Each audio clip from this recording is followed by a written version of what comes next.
I got it. Hi, it's Christine with MAHA Moms Podcast. Lisa's here and Vanessa today. We're going to talk about Vanessa's MAHA mom story. And I discovered her on Instagram last year or so. And she has some really remarkable information that I'm so happy that she's here to share with us. It has made a difference in my life, and I've only implemented a few of the things that she's done. But we just want to say that this is all just information that we're sharing. It's for educational purposes only. It's not to replace your doctor's advice. And we hope that you find something informational and helpful for all of you. So, Vanessa, welcome. Thanks for coming. Thank you so much. I'm so excited to be Hi, here. Vanessa. Thank you. Hi, thank you. Thank you, Christine. Thank you, Lisa. So excited to chat with you guys today. So, where do you want to start? Well, I guess I want to hear her MAHA story. Yeah, Yes. I guess we should start with my story, which is long and an intense, winding journey. But of course, like any good healer, like we all have our own healing journeys that we go through, and either it's a loved one, right? I Right. listened to your Yeah. story, Lisa, which is about your son, and I know Christine has a story about her son and their cells, right? Or it's about yourself. And for me, it was me. But we kind of have to go rewind backwards a little bit. So my story starts as a young child at 5 years old with chronic reoccurring bladder infections. So that's where we found, like, looking back now, everything I know, already I had poor mitochondria function. Already I had poor redox. Already my body wasn't mounting a fever, right? My immune system is weak. It's not where it should be to get rid of these infections. And I just have these chronic infections, that were just sticking around. And of course, my symptoms were more like urgency, frequency, and and then I test my urine. It's like, oh, she has a bladder infection. So what they decided to do, because they found I also had kidney reflux, they were like, oh, let's just put her on long-term antibiotics. So I was put on antibiotics as a child for literally 3 years, from like 5 to like 8 years old. And of course, we all know the detriment that did to my mitochondria, the detriment that did to my gut microbiome. And of course, it didn't solve the issue. As I got older, this reoccurring bladder infection issue thing was something I dealt with my entire life. In fact, I would call the doctors very quickly and just say, hey, I need some antibiotics because I have another bladder infection. I didn't have to get a urine culture. They just like had them on speed dial. And not only would I ask for antibiotics every time I went, I also asked for the antifungals because it was the seesaw of the bladder infection and then the fungal infection. So I would take the antibiotics and I would take the antifungals, and then I'd get a month of clear and then it would be back. And I'd be just constantly on this roller coaster. And as I got older, I was also in my formal life a special ed teacher. That's what I did for 15 years. And as I got older, like the hormone and metabolic and kind of more imbalances started to ensue. At 5 foot, I was 60 pounds overweight, so it was quite heavy for them than I am now. And a lot of like PMS, a lot of blood sugar issues, all of those things. I grew up as a child in the 90s. I did not know anything about like good quality foods to eat. I was very into just like eating whatever. Like I grew up, my mom, used 2 microwaves to cook. Like that's just how I grew up. None, very conventional, nothing holistic. There was none of that. Right. So fast forward, I decided I was going to take charge of my health. Right. I was like, I'm sick of being fat after my third kids, or I shouldn't even use that word, but I think of being overweight. I'm sick of dealing with this. I'm going to like do something to take care of my health. Right. And I was like, all right, I'm going to go to Weight Watchers because that's what my mom did, right? Like this is my family lineage did, right? I'm like, oh, everything will be fixed if I go to diet and exercise, right? I'll fix. How old are you at this point? Oh, I was, let's see, like 30. Okay. Mhm. Sorry. Yeah. So I decided I was going to go into Weight Watchers. And of course, all I'm doing there is counting calories, right? In that kind of program. You're not thinking about food quality. So I'm like, oh, the spray butter is less points than the real butter, right? So I would eat the spray butter, or the Premier Protein. This is like literally just chemicals, is healthier than, like, it shifts your mindset. Like I actually thought Premier Protein was healthier than real milk, like at that time, because I was like, oh, it's less calories, it's less points. So that's all I focused on, was not was, the quantity, not the quality of the food, but the quantity of the points or the calories that I was eating. And I wound up putting my body into eating a low calorie diet for about 3 years. Like I am literally eating in a calorie deficit for 3 years. And I lost weight. I lost 60 pounds. If you saw me, you would have thought I was really healthy. I was doing yoga. I was running marathons. I was weight training. So not only am I putting my body in a calorie deficit and making my body really depleted, I'm also depleting my body's energy by constantly over exercising, right? And overtraining and just never getting recovery. And I never slept good. I used to stay up till like midnight, get up at 5 a.m. and work out. I mean, just my lifestyle was a lot. And a very stressful job being a special ed teacher. So my stress levels and my cortisol levels were just always pumping really, really high. And autoimmunity started to set in after some time. So I started getting Raynaud's, where I noticed like my fingers, like this is where the color of your fingers lose circulation. It would be activated and cold. They'd be yellow, they'd be numb, and they'd hurt. And I kind of ignored that and didn't think anything of it. And then I started getting alopecia areata, these giant, like quarter-sized bald spots in my head. And I would go to the dermatologist. And what did they do? They gave me some cortisone injections and they suppressed it, pushed it back deeper into the body, right? And moved it. It would never go away. It would just be like, oh, I had one here. Oh, and now it's over here after like a new one would pop up.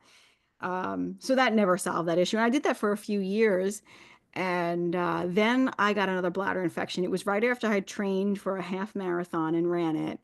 And it was a pretty tough training. And I had another bladder infection. And I went and I got my antibiotics like I normally would have done. And I was like, okay, I'll get my antibiotics, do what I got to do. It's going to go away. And I got the antibiotics. I took them and I didn't feel any better. And I was like, well, wait a minute, something's not right here. So I went back to the doctor again and I was like, these didn't work, and then tested my urine. They said, well, you don't have an infection. I'm like, well, what's going on here then? Like, if I don't have an infection, why do I still have pain? Why do I have urgency? Why do I have frequency? Like, what's happening? They send you to a gynecologist, a urogynecologist, and then that's like, well, you probably have something called interstitial cystitis, where this is now chronic inflammation of the bladder.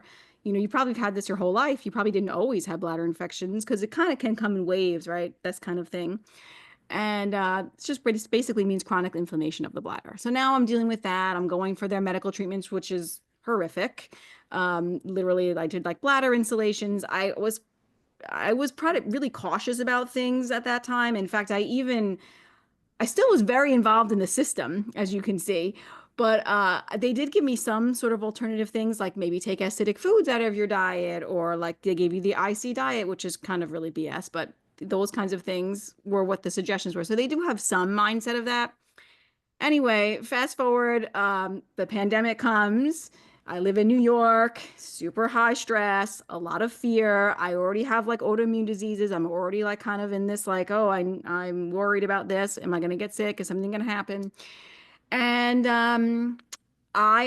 school shut down, but then the following year I was deemed to be a virtual teacher. So now because I'm a virtual teacher, the way that I'm functioning like on a daily basis is very different than the way I would have as a teacher before this previously. So now instead, when I come into my job, I'm sitting in front of 3 blue lit screens all day long in front of a lot of Wi-Fi and non-native EMFs and Bluetooth, because as a teacher, as a special teacher, that's not how I taught. My kids were outside. We were, I never sat in front of a screen all day. And I noticed more symptomology occurring. I had joint pain. I had like some sleep issues. I had lower energy, like definitely way more fatigue. I was more cold. And I got a diagnosis of Hashimoto's. Add that right in. But they said my Hashimoto's just showed antibodies, but my thyroid wasn't functioning low enough to give me any support, basically. So you're just like on the cusp of like, you're like gonna really get worse, but we can't do anything, right? Basically.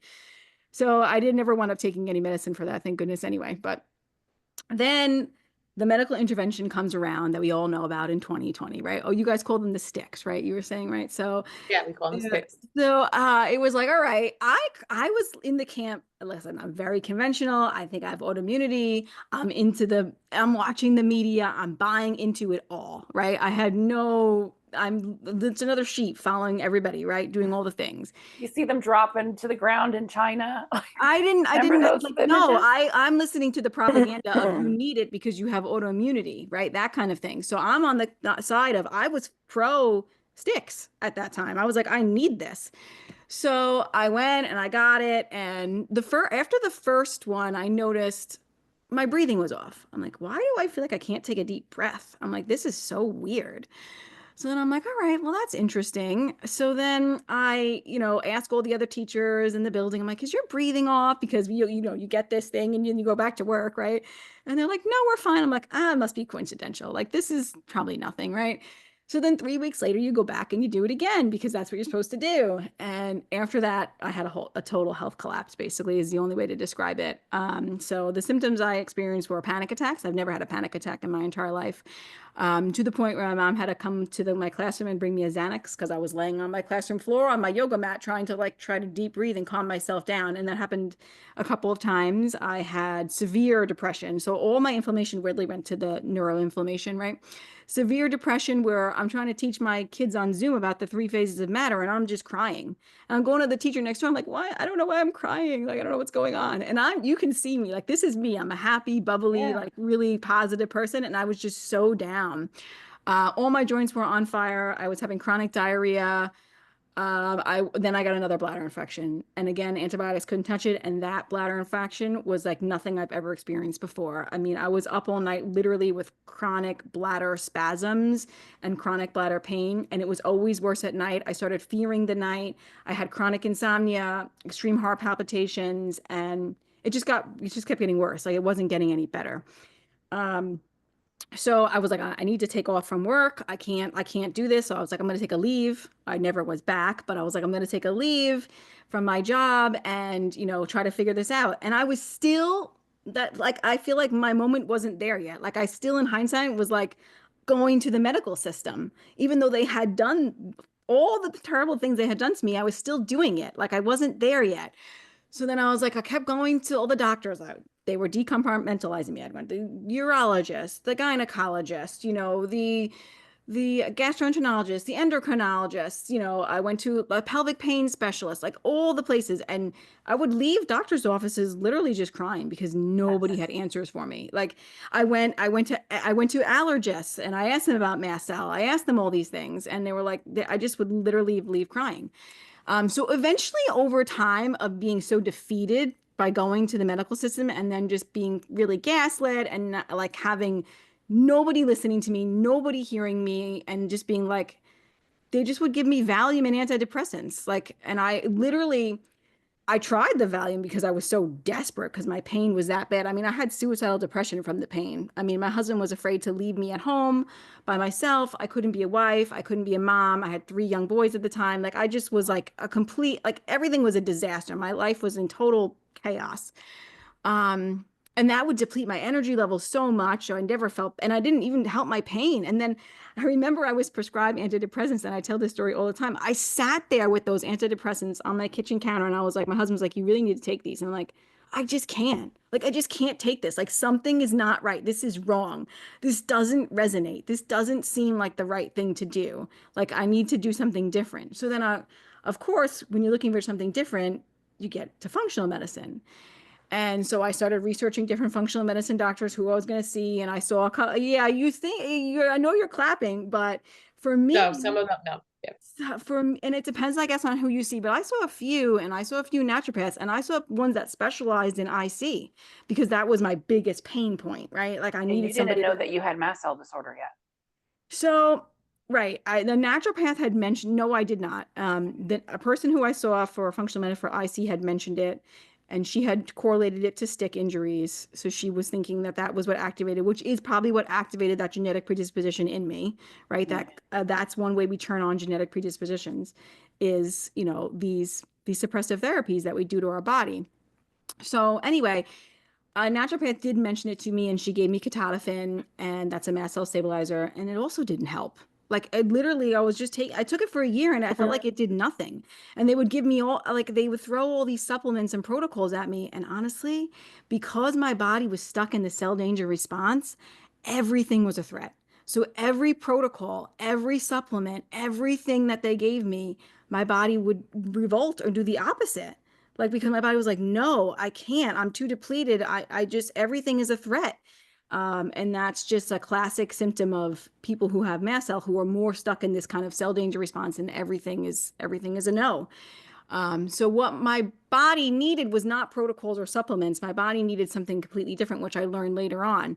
And it's not to say that doesn't help people, because it does, like it can, and I've seen it help many people, but just the state that I was in, it Yeah, wasn't I right for couldn't have me. done it right away either. Yeah, It I took can take a years. supplement now and it can be supportive, And right? just to speak up for functional, not all of it supplements. Like, Oh, absolutely yeah, not. because I warn people when they come to see me that a lot of functional medicine and nutritionists can fall into the same category, exactly what you're saying, as Yeah. doctors. So like we could start just treating symptoms with supplements. And people want that. So that's what I love that you brought that up, because I want people to Mhm. understand that if you're going to a functional medicine or nutritionist, dropping a ton of money, and they're treating the symptoms just like the medical world, you're not, you know what I mean? People It's want that greenwash. herb, Yeah, they it's want that medical quick fix. greenwashing.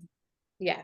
Mhm. Yeah. And that's exactly how I was treated. She's like, "Oh, you're having heartburn, take this. You're having this, take Right. this. You're having this, take this. You're having insomnia, take tryptophan. You're having insomnia, take melatonin. You're having whatever." Exactly. And it was like, "You're having bladder pain. Oh, here's this bladder supplement."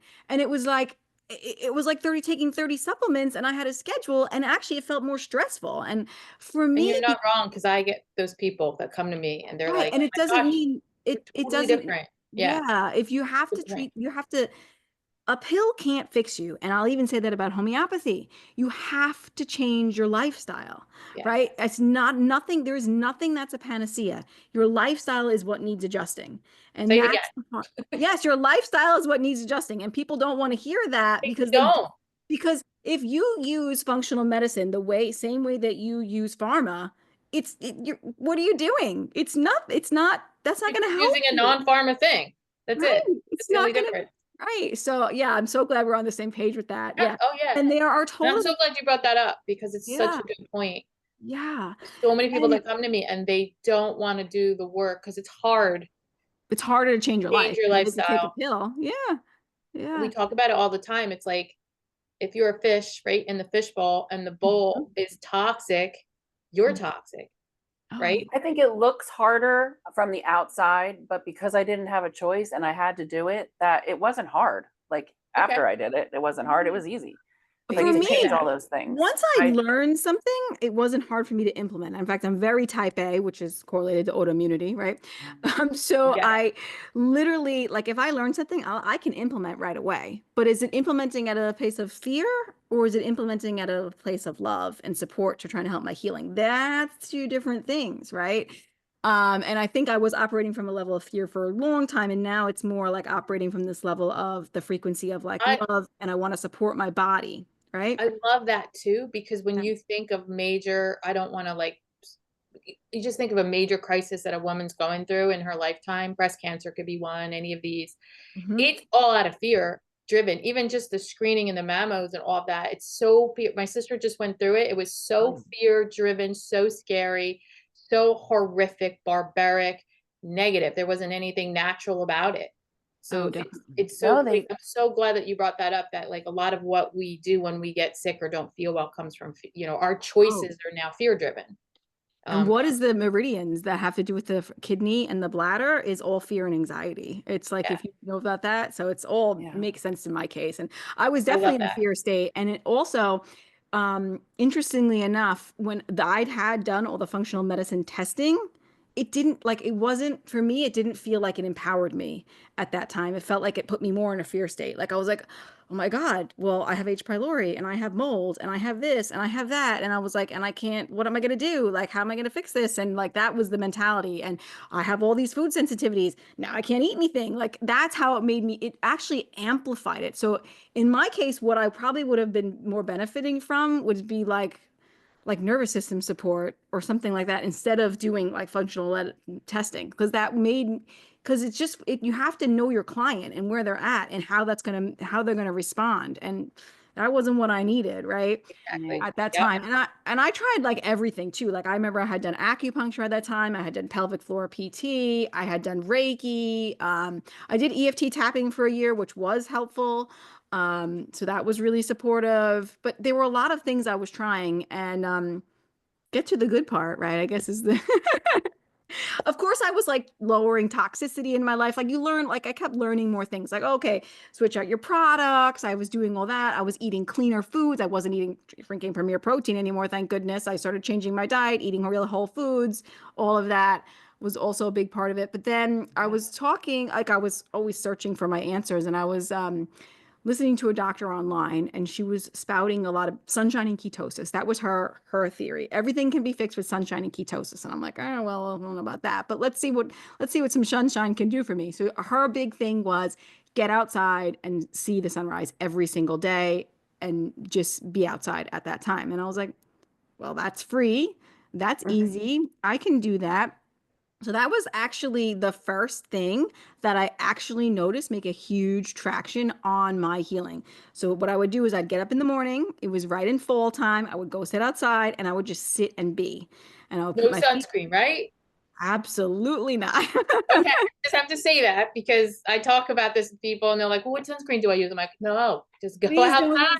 don't use any That's all. sunscreen. You make your own, your body makes its own sunscreen. Actually, it's called melanin, and it's Yes. not only protective to your skin, it's also protective to your brain. And cholesterol and fatty acids, they need all that, which we suppress the cholesterol, right? Then we put Oh yeah, you need the cholesterol sunscreen to make. on. It's a whole People big people nonsense. don't know that you need cholesterol to make vitamin D, and you need UVB sunlight to make vitamin D, and vitamin D reduces all-cause mortality, right? So it's like, I guess I like know. I want to go And into. they have people slathering on sunscreen when they're not even going in the sun. Oh Like, yeah, first thing in the wear it morning because is you part might of your get morning sunburn in the car. your morning ritual. Yeah. So I was reading one the other day, and it was like, oh, what put the sunscreen on before you in the morning after you put your make, before you put your makeup on. Make sure your moisturizer. I don't even know. I'm not a First makeup of person. all, when you're out at sunrise light, there is no UVB. It's Right. only red, infrared, and there's some blue light, but for the first hour or so of sunrise light, there is no UV light. Like Right. you don't there's nothing to that light, that red light, the infrared light frequencies.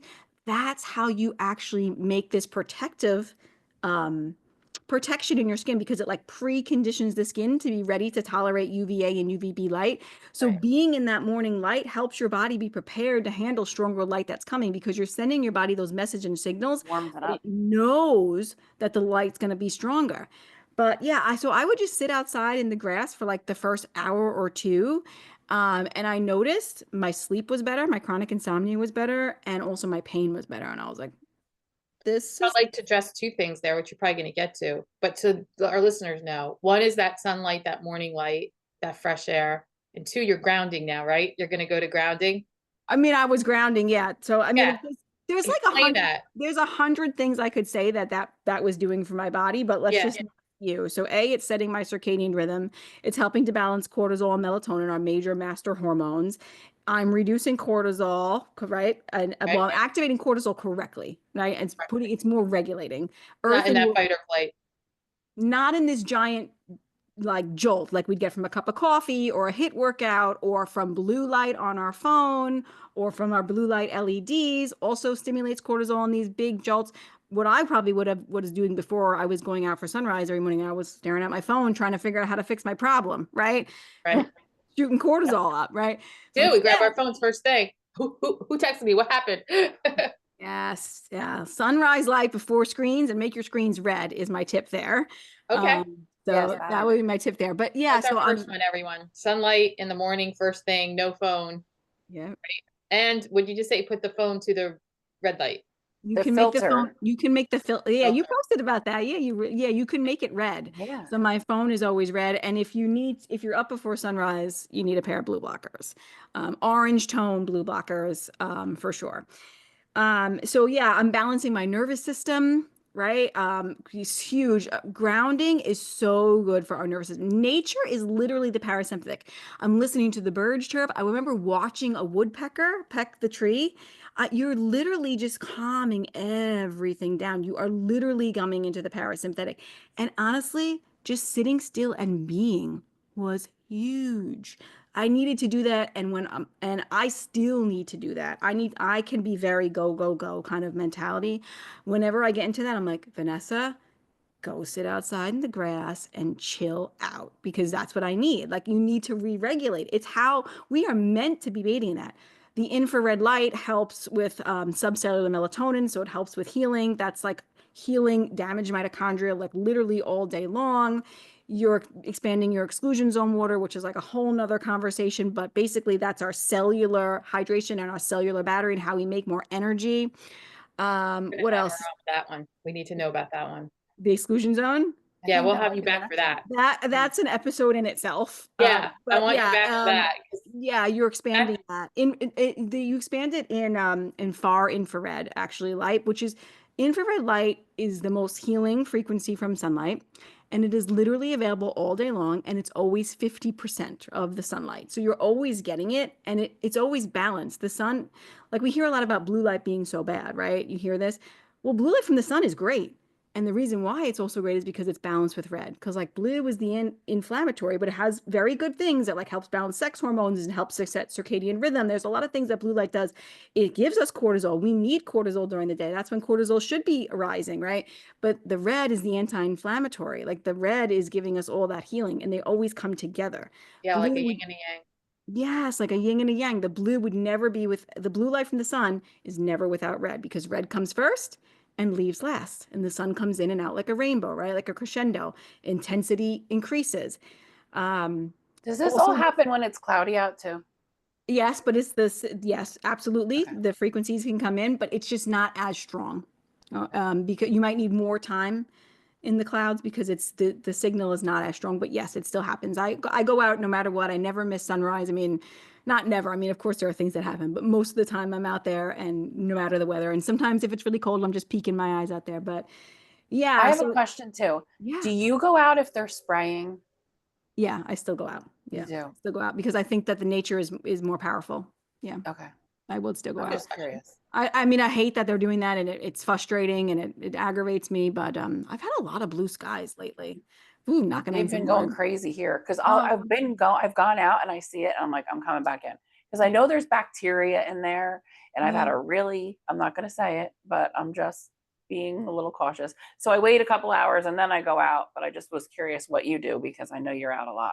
Yeah, I just go out anyway. I feel like Okay. nature's going to protect me more, and I'm just True. the benefits I'm getting from nature, I think outweigh it, because being inside is going to have more negative effects too, right? Yeah. Like we need nature to heal. So, and then when UVA light comes out, there does a lot of UVA is like magical. It's like activates our own like internal pharmacy is what I say. Literally. It activates, it helps through these aromatic amino acids. Actually, this happens through the eye. So no sunglasses, no contacts, no glass, no regular glasses, because that all blocks it. But it activates It's a these hard concept for people to grasp too. Yes. The sunscreen and what Sunglasses. the sun, sunglasses. People I'm need breaking to it know down because that. I know that, your mind's like mine where we're like appear in information, but that's a hard one right there. Like they're like, why won't I put sunglasses on? And I'm like, because you've got the cones and the retina and all that stuff. That's where it comes in. In your eyes, you have what's called melanopsin receptors, and the eyes are actually the window into the brain. And there's a retinal hypothalamic tract that goes in from the brain, like from the eye, into the brain, into the suprachiasmatic nucleus, which is like literally your master control center. It controls your circadian biology, and it's this master clock that's basically controlling what happens. Like our bodies run on a 24-hour cycle. Like our light and dark cycles are vital to being healthy. And the information that gets relayed through the eyes, and we have melanopsin on the skin, but those are blue light detectors basically, is really important. So this master clock is basically how your body knows what's the time, what to do, and when to do it. Like think about all the things that our circadian biology is controlled by, like when we're hungry, when we have a bowel movement, when we sleep, when we have energy, when we feel tired, like when certain hormones are released. All of these things, when we repair, when we digest, all of these things are controlled by our circadian biology. So you want this clock to be as synced with nature as possible. And the amazing thing is, this clock controls the rest of the clocks in your body, which are literally, we have clocks like literally gene clocks and clocks on every organ, cell, things everywhere in our body. So syncing up to nature is so important. And if you're wearing sunglasses, you're literally blocking these signals that you need to thrive and be healthy. There's no other way to describe it. I actually would go as far to say that sunglasses are literally a health hazard because, and I know a lot of people don't want to like say that. And this is someone, I have to say this because people were like, I have to wear my sunglasses. I was so photosensitive. I was actually allergic to the sun. And I would have hives, I would get rashes, I would squint, I would have night blindness, all of these things. And now I'm the opposite. When you put me in front of blue light, I'm like, oh, I can't take it. But if you put me outside in the sun, I'm like, oh, this is amazing. And the reason why is because our eyes are weaker. Like you're adapted to the wrong light. You're adapted to an alien light versus the light that we should be adapted to, which is sunlight, right? Yeah. So I get it. And if you are photosensitive, or if you have a lot of people with mast cell activation syndrome, they have allergies. I was allergic. It's very common. But the cure is more sunlight actually fixes it. I actually think of it like almost like homeopathy, right? Because it's like cures like in a way, right? Like what your body needs is more sun. And actually sunlight actually helps regulate the histamine pathway, because the aromatic amino acid histidine gets turned into histamine, and it actually helps bring it back into regulation. So you need more sunlight. So if you are photosensitive, you go slow. If you are allergic, you go slow. Get more red, get more morning light, get more sunset light, sunrise light, and then go slowly into the UV light and build that tolerance up. You want to build that solar callus up slowly but surely, like build a sun adaptation. And as your body builds more melanin, right, you'll be able to tolerate and get into more sunlight. And then you'll get the healing powers of UVB and get the vitamin D and all of that. But I have a question. That's what you taught me. Like, because I was hiding from the sun since I was 25. So over 25 years, 29 years, I hid from the sun because that's what my doctor told me to do. But then when I started to watch your content, I was allergic because when I would turn purple. But then I was like, oh, well, let me just go out for 5 minutes, and then let me go out for 10 minutes. And then I just built up. So I'm so thankful for that. Yeah, I'm so glad that you found me and that supported you, and it's been helpful. And I wanted to bring up, like, there were used to be like heliotherapy solariums where people used to, it's like literally heliotherapy means sunlight therapy.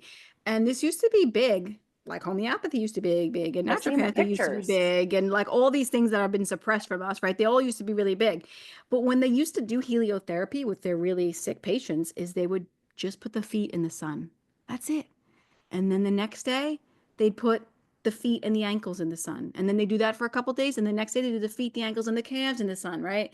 And they really did that so slowly and methodically to help that person like really get stronger, right? It's building our redox. It's building our energetic potential. Like when I was so sick, my redox and my voltage was too low for anything to help me. My nervous system was too jacked for anything to help me.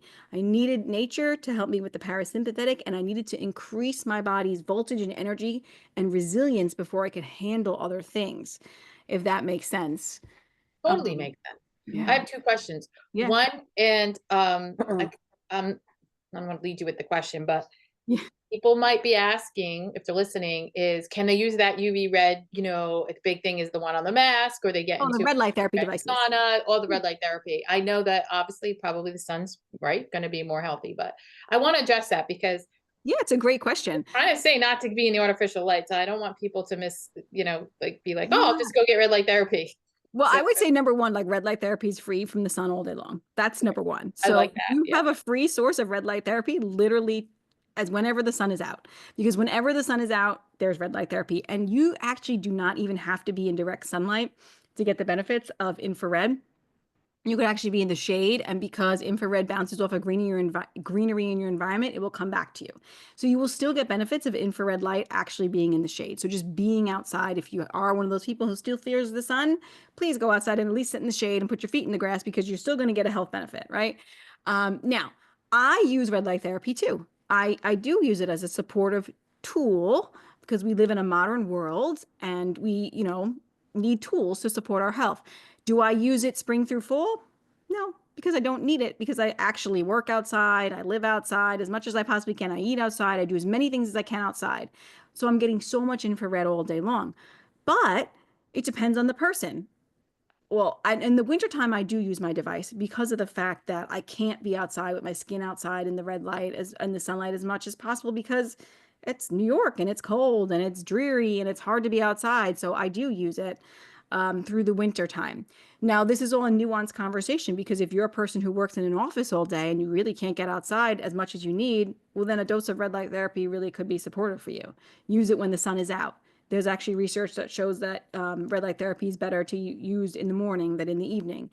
You don't want to have, you don't actually, red light therapy, because of the brightness or the lux, can disrupt circadian biology if used late into the evening as well, and also can suppress melatonin. Not as much as artificial blue light, but in a lower degree. So there's all these nuance to the conversation. But yes, then you also have to make sure you buy a good quality red light therapy device, because some of them are not what they say they are. And you want to check that it's giving the right wavelengths, right? You want to have the infrared wavelengths. And you also want to make sure that it's low flicker and low non-native EMF. These are, if you're using a device that's high non-native EMF, well, if you're really sensitive, especially like a mast cell activation syndrome patient, it might not bring you as much benefit, Also, if it's got a lot of flicker, that can be activating to the nervous system. When the light flickers, right, we don't sense that. Our LEDs do this. You can actually do this with, take your phone out and put it on slow-mo, and you could see what your LEDs do, and you can see that. Your body might not visually see it. I used to see it, actually, when we had LEDs. We don't have them anymore. But your nervous system feels it. And that flicker can be activating your nervous system to be like more dysregulated. So yeah, there's a lot of nuance, but So I my think second question, if which devices are good for people? Like, so I really like Soleil Well, which is Kelly Bento. She's been on our podcast. She has some really great devices. She actually has a red light therapy torch, which I love because you can do it. It's charges, and it can be like directly onto like a certain body part. I had a toothache and I was putting it right on my tooth right here. It's like the lightsaber, that one you're talking It looks about? like a lightsaber. It's called her torch. Yeah, Oh, you probably seen it me sticking up my nose when I was yeah. sick, right? She has a probe, so that's a great one.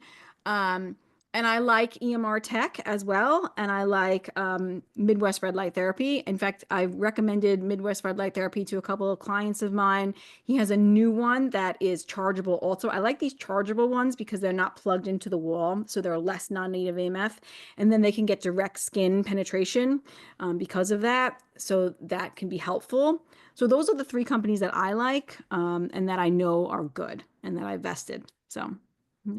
That's awesome. this is so interesting. I know, I gotta write all this down when we watch it again. So we are like right at our time. I know, a chatterbox. But I would love to have you back and talk about some more topics that are relating to how you overcame your mast There's cell so much more to activation. say about how I I overcame know my it's health. not just sun. There's more stuff, but Yes. yeah. So maybe we're gonna go over in other shows for think, sure. Christine? Huh? I said we're gonna go over it in other shows for sure. I Yeah. said to you yesterday, we could have her on 6 times and we still could just keep talking because she's You did. just a wealth of He's like, knowledge. yeah, we I could have her on appreciate so many that. times and we'll learn so much. I Yeah. appreciate that. That's why I have a podcast too, right? So Yes, and yes, tell everybody Tell about us that. about that and where people can reach you. yeah, so my podcast is called the Quantum Health Connection Podcast, and my website is brightlightwellnesscoach.com, and I have lots of webinars and lots of stuff on homeopathy, Yes, classes. homeopathy sessions, and all kinds of good things that you could learn and glean from. So you can always check that out. My Bright Light Wellness is my Instagram. It's bright_light_wellness, and then You can put the link below the video too, so they can find her. yeah, that's great. Definitely. Well, thanks for having, for coming. I said not having you on. You had us. Thanks right. for coming on. I think I need some sun. Definitely. I know. I can't wait till I'm done with school because she has so many little courses set up already that I could just binge watch, but I just haven't had the time, but I plan on it because there's just so much information there. And like you said, supporting parasympathetic and like the nervous system. So many people need that these days. Oh my goodness. And I'd like to say that I think as MAHA moms, I think that one of what I related to your story, because I have Hashimoto's also, which, ended up being part of, I didn't even get into that story. It's a different story, but that was a medical nightmare for me. But my point is, I think MAHA moms, we kind of burn ourselves out, even if our children or our lifestyles, you don't have to have a special need child, but I did or do. And so like, I think that a lot of the times we burn ourselves out, we take care of everybody else. And so I did that. End up with autoimmune. That was part of my story too, that we really didn't touch on, but yeah. I know you have 3 boys. Yeah. It's I'm a 3 boy special ed teacher, like burning the candles at both ends, staying up till midnight, making sure the house was always clean, very perfectionistic, all of that. Like it was like, I never took care of myself. But then when I went to take care of myself, the way that I went about it really was still in this like, not the right way. So yeah. Yes. And I want to mention too that Vanessa's a homeopath too. Yes. So she has a whole wealth of knowledge in that department also. So we're going to definitely have her back more often so that we can learn more from her. Thank you guys. I really appreciate that. You guys Thank too. you. All right. Bye, Bye, everyone. guys. Bye.